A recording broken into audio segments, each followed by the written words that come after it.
For this lab, we were asked to choose our own adventure in which we would analyze the motion of something in Tracker and predict the same motion in GlowScript using physics concepts. I chose to analyze the motion of a basketball bouncing and asked myself the question, how do the forces affecting the ball differ between each stage of a ball bouncing? These stages I identified to be the ball falling, hitting the ground, and then bouncing back up. This was fun for me because it is a motion we see in everyday life, from an NBA game to playing with a ball in your backyard. I had my dad drop a ball from rest while I filmed in slow motion to be able to analyze the ball hitting the ground in a more accurate way. This is my Tracker video, however, I sped it up for the purposes of time.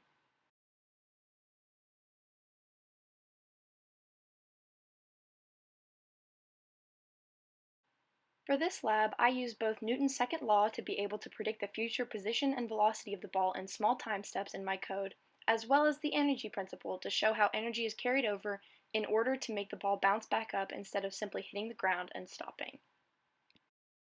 In my code, I also used two very important equations to model the forces acting on the ball, the first being drag force, which you can see the code for here. This is the force that acts opposite the direction of motion of the ball, that makes it fall slower as well as not bounce as high. Secondly, I used the force of gravity, which acts to push the ball back toward the ground during all three stages of motion. From Tracker in my code, I was able to pull some initial conditions. I found my initial position and velocity from Tracker, and I used the internet to find the weight of a regulation basketball. However, the drag constant and contact force were a little bit trickier.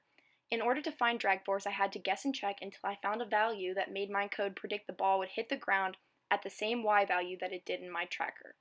I then had to do the same thing with contact force, finding a value that made the code predict the same final value as my Tracker data showed. The drag constant was imperative in my first loop, as Fnet consisted of force of drag and weight added together, and acting in opposite directions. I then used Fnet in the position and velocity update equations to plot the motion, which I also did in my second and third loop. This first loop was used to predict the motion of the ball as it fell and stopped when it came into contact with the ground. My second while loop was a little bit trickier and involved contact force and the force of gravity. In this loop, contact force and gravity work together in opposite directions to turn the ball around. As we know, gravity is always acting on an object, but without contact force, the ball would go straight through the ground. This second loop was used for the very short instant where the ball was in contact with the ground and ends as soon as they are no longer in contact. Finally, my third while loop again included weight force and drag added together to give us Fnet. However, the difference between the third and first loop is that drag is now acting in the same direction as gravity.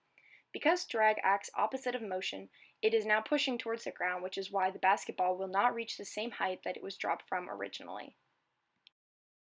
This is my code running, which includes a model and a graph of time versus Y position data. I sped this video up for the essence of time.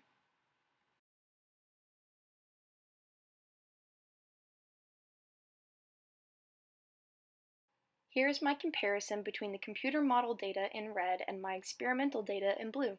I chose a line graph including both sets of data because I felt it was the best way to visualize the similarities and differences between my two sets of data. Though there are a few discrepancies, it is easy to see that the code did a very good job of predicting the motion of the ball. Even though my comparison was fairly good, there is always some error that needs to be addressed. In my case, there was inevitable human error as I was choosing my points in Tracker that caused some of the discrepancies seen in the previous chart. There is also a chance for error when I was choosing my constants B and contact force. Because I cannot find my exact drag constant mathematically or the contact force of my driveway on a basketball, I need to do my best to guess and check for these values to match my Tracker data, and they may not be exactly accurate, though they are as close as I could make them. Finally, I wanted to ask myself a question. What would happen if I tried to use this code with a different ball? Though the basics of my code are universal, the initial conditions and constants would need to be changed if it were a different ball. Let's say we used a lacrosse ball instead of a basketball. A lacrosse ball is heavier and smaller, meaning that the ball would experience less drag and a higher contact force, in addition to a different initial position and velocity.